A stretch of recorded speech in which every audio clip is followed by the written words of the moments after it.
กินนี่กินได้จากมือนี่2 แพ็คนี่บ่เอื้อยกินได้จากมือละจักป้องเอาตอนเช้าคาบหนึ่งนี่สิกินจักป้องเอาตอนเช้าสร้างตอนแหลงสร้างดอกแกะอ๋อจากมือไข่นี่มือละจากหน่วยดอกไข่พลหน่วยแล้วเขาเอาเขาญาติกันพนันกันอยากได้ละหน่วยบ่ก็ต้องเฮ็ดของกินนะเฮ็ดกินกันแม่เฮ็ดนั่นแต่ลูกเฮ็ดขนมมือก็ยังเจาะปูนได้น้อยนบมือไว้พรวางแหงเด้อน้อยจ้าขับใจทั้งแม่เค็มพาให้ไก่ฟังฟ้าให้ลูกให้ช่วยดูแลน้อยอายุคนมันยืนเด้อน้อย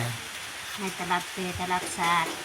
ได้เงินหมื่นเติมได้เงินแสนแล้วสาธุน้อย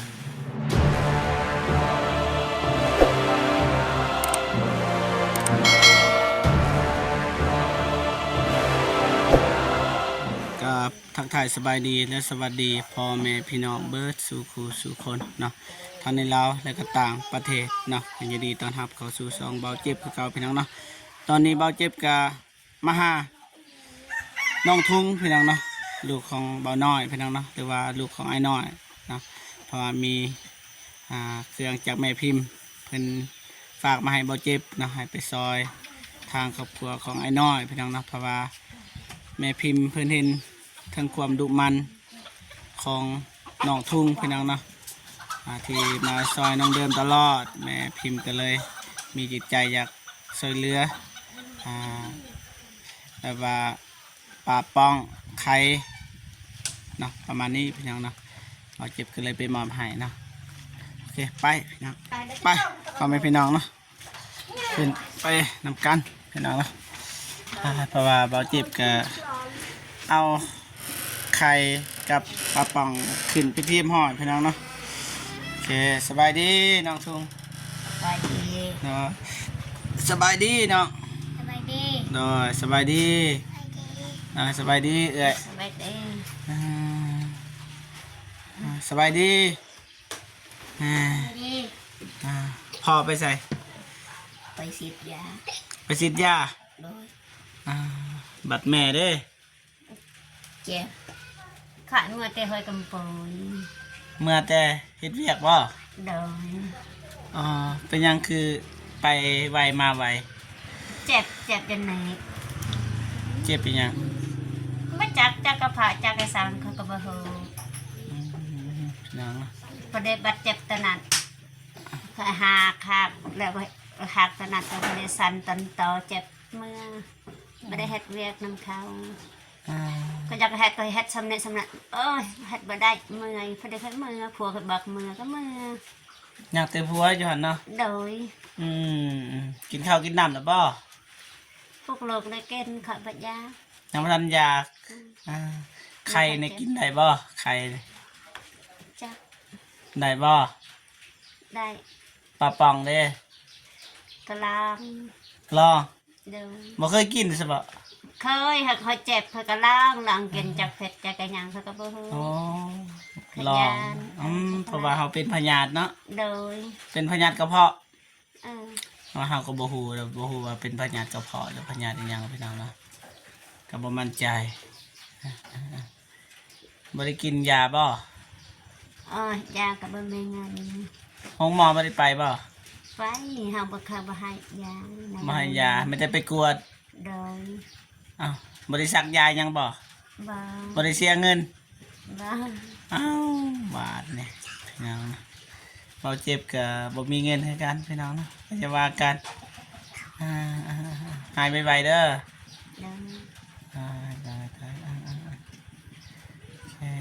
นี่ก็ซื้อยาให้น้องเพิ่นก็บ่มีพยาธิเต็มอยู่พี่น้องนะนี่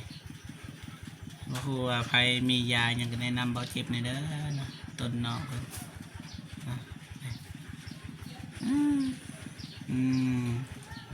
เฮ็ดยังมื้อนี้ขุดห้องน้ำน้องเดิมบ่เอาคุณซอยตลอดนะ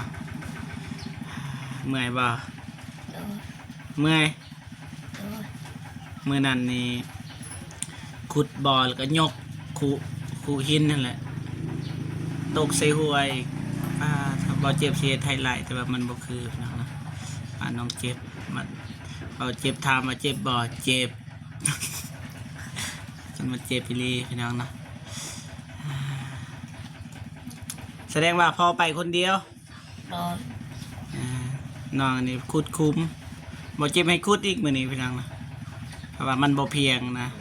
บ่เจ็บไปเซ็กแล้วรู้สึกว่ามันบ่เพียงก็เลยให้คุดอีกแล้วก็ให้มันเลิกอีกหน่อยหนึงเพราะว่ามื้อนั้นบ่ฮอด2เม็ดพี่น้องไอ้คนรอว่าฮอดบ่เจ็บซื้อไม่เม็ดแล้วก็มาแทกนะโอ้บ่ฮอดเด้อพี่น้องก็เลยให้คุดอีกพี่น้องนะก็เลยคุด3เทื่อภายในห้องน้ำนี่เป็นไงเลยสับซาแสดงห้องน้ำก็ได้ต้องคุดปิดก็บ่เจ็บเองแล้วบ่ละเอียดเฮาก็บ่ได้แทกเบิ่งว่ามีแต่ทำไอ้คนรอว่าได้ละบ่นะก็เลยสุดท้ายมันบ่ได้นะเลยให้ไอ้คนรอกับน้องเป็นขุดต่อแล้วก็มีน้องเด่นมาซอยพอดีได้2เม็ดเลยนะโอเคบอกให้เบาไล่ใหญ่ห่างพี่น้องเนาะอันนี้ก็ของแม่พิมพ์เด้อนี่ไข่แต่หนึ่งแล้วก็ปลาป่อง2แฟกพี่น้องประมาณนี้พี่น้องเนาะเพราะว่าแม่เพิ่นสงสารว่าน้องเพิ่นมาซอยตลอดพี่น้องเนาะมาซอยน้องเดิมมาเฮ็ดห้องน้ำหรือว่ามีเวียกงานยังน้องเพิ่นก็มาซอยนะแต่ว่าเมื่อวานก็บ่เจ็บก็ซื้อข้าวเป็นทีมห่ออันนี้ข้าวสอบหนึ่งแม่ลินแล้วให้พี่น้องเนาะแต่ว่าวันนี้ก็แม่พิมพ์เอามาให้อีกพี่น้องนะพอได้บรรเทาแหละ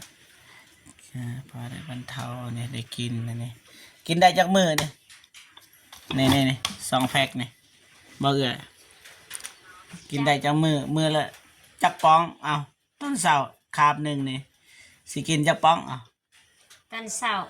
สร้างตันแหลงสร้างดอกแกะ อ๋อแสดงว่าสี่ป้องมือหนึ่ง2 มือ3 มือ4 มือ5 มือกินได้5 มือได้นี่5 วันบัดไข่เด้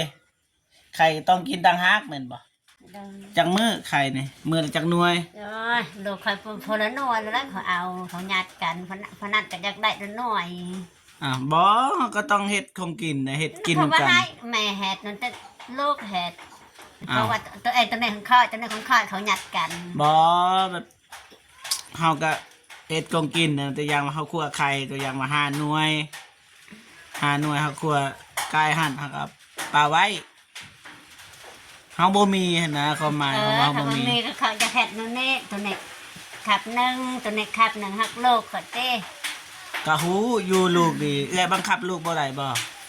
ไอ้สั่งบ่ได้ก็บ่ให้ เขาให้ ก็บ่ให้เฮาบ่ให้เฮาว่าบ่ให้เฮาต้องแบบว่ากินประหยัดเฮาบ่มีนะ ก็แม่ คันคนมีนี่อยากโยนอยากกินคือคนในเมืองนี่กินคนละ10 หน่วยก็แล้วแต่ลูกกินได้สำใดแห่งดี แต่ว่านี่มันบ่มีนะอยากให้ประหยัดแน่และเอื้อยเพราะว่าเฮาสิให้ตลอดเฮาก็บ่มีเด้ก็แบ่งกันเท่าที่มีแบบว่าเฮ็ดได้ก็ได้ให้มันดนดีกว่ากินแต่แจวแม่นบ่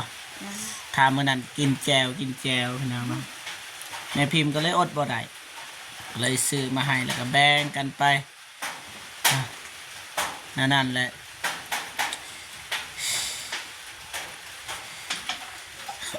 โอเคมีแต่ว่าน้องขอบอกขอบใจแล้วก็ขอบุญขอบคุณแม่พิมพ์ที่เอ็นดูสงสารอวยพรแล้วก็ให้เบิ่งกองอวยพรให้แม่ ขอมาขอบใจแม่พิมพ์ที่เมตตาสงสารของจึงคนเจ็บเป็นแก่ของเจ็บจะได้ของใครจะมีฐานะสิ่งใดปล่อยได้สิ่งนั้นสาธุขอบใจหลายมันอาจจะสั้นๆแต่ว่าน้องอยากเว้าหลายแต่ว่าบ่เป็นแม่นบ่ โดย อ่าน้องเป็นคนดีเด้มาซอยตลอดส่วนหลายบ่ได้เว้าอีหยังพี่น้องเนาะมีแต่มาซอยใส่อีหยังเบาเจ็บนี่ไม่ได้ใส่น้องเนี่ยบางมือก็จับกองให้ตัวอย่างไปลงคลิปปีนี้ให้น้องเพิ่นไปลงเบาเจ็บก็นั่งซื่อๆแล้วก็ให้น้องเพิ่นไปลงแล้วก็ซอยเรือซ้ำกินข้าวต้มขนมนี่แหละนะโอเคนะบ่เป็นนะอวยพรเป็นบ่ บอก บ่เป็น เลย อวยพรเป็นบ่คนนี้คือสิเป็นอยู่เคยได้อวยพรเนาะ อัน อวยพรแม่พิมพ์ไว้ ใส่ คุณที่เคยเรียนคุณนี่ เอ้ย ตอนเด็กเฮา อะไร เอ้ย จะไปรวย รับไม่รวย จะให้เงินปัง ให้เฮงปุงปังตลอดปีตลอดชาติ บ่อน สาธุอ้าวแม่อีกบาทนี่ ไปเฮาบ่กว่า อวยพรสำใดสำหนึ่งนะสำใดแบบเฮาเป็นนะคือแบบว่าเคยอวยพรให้แม่พิมพ์แบบว่าอีต้นครอบครัวของหั่นแหละให้อวยพรได้บ่ให้แม่เพิ่นอยู่ดีมีแห้งนั่นแหละขอบอกขอบใจแม่เพิ่นบางทีมื้อหน้ามื้อเนื้อบางทีแม่ก็สิซอยคันบ่อยากอวยพรหมู่บ่อยากซอยแบบนั้นนะเข้าใจแบบนั้นอวยพรสำใดสำหนึ่งก็ได้นะเฮาได้สำใดนะขนมมือ ก็ยังจบปูนดัง นอยนบมืออวยพร น้องเด้อ วางแหงเด้อดอยดอย เข้าใจทั้งแม่เค็ม ดอ พาย ให้ไก่ฟังฟ้าให้ลูกคอยช่วยดูแล ดอย อายุคนมันยืนเด้อ ดอย ให้ตลอดปีตลอดชาติได้เงินหมื่นเตินได้เงินแสนแล้วสาธุ ดอยเบิดแล้ว เด็กว่าได้ก็สำนักกันว่าได้ อืม จังว่าเยอะครับบ่เป็น บ่เป็นเนาะ โดย แต่บ่ว่ากันพ่อแม่พี่น้องเนาะก็สุดความตั้งใจเห็นเอื้อยเพิ่นเว้าก็ตั้งใจอีหลีแต่ว่ามันก็บ่เป็นเนาะ โดย ก็บ่ติก็คือเฮาอยากรวยนั่นแหละแต่ว่าเฮาบ่รวย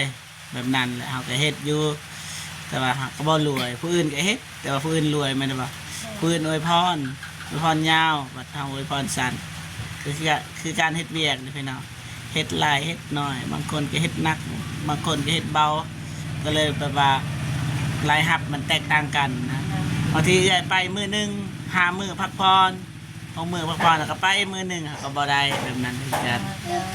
โดย น้อยก็บอกว่ากันพี่น้องนะโอเคไม่แต่ว่าอาจจะสิกลับก่อนเด้อจะไหนก็สู้ๆเด้อ โดย เด้อสู้ๆเด้อ โดยก็ไอ้เด็ก สู้ๆเด้อไปเลย พุทธาย รอเก็บโอ้สิไปทาย โดย โอ้เจ้าพี่น้องนะโอเคพ่อแม่พี่น้องนะ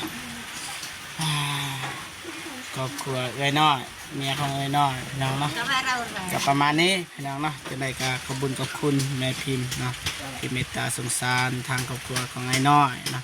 จะได้ก็ขอให้แม่จงมีแต่ความสุขสุขภาพแข็งแรงขอให้อายุมันคนยืนความเจ็บบ่ให้ได้ความไข้บ่ให้มีไปที่ใดก็ขอให้ไปหอดจอดถึงให้มีคนหนักคนหอมอย่าเจ็บอย่าจนและขอให้ร่ำรวยยิ่งขึ้นไปเด้อแม่เด้อนะสาธุเอาคลิปนี้เบาเจ็บกระสิกลับก่อนพี่น้องเนาะกระสิจบคลิปอยู่วันนี้เลยเนาะพอๆกันคลิปหน้า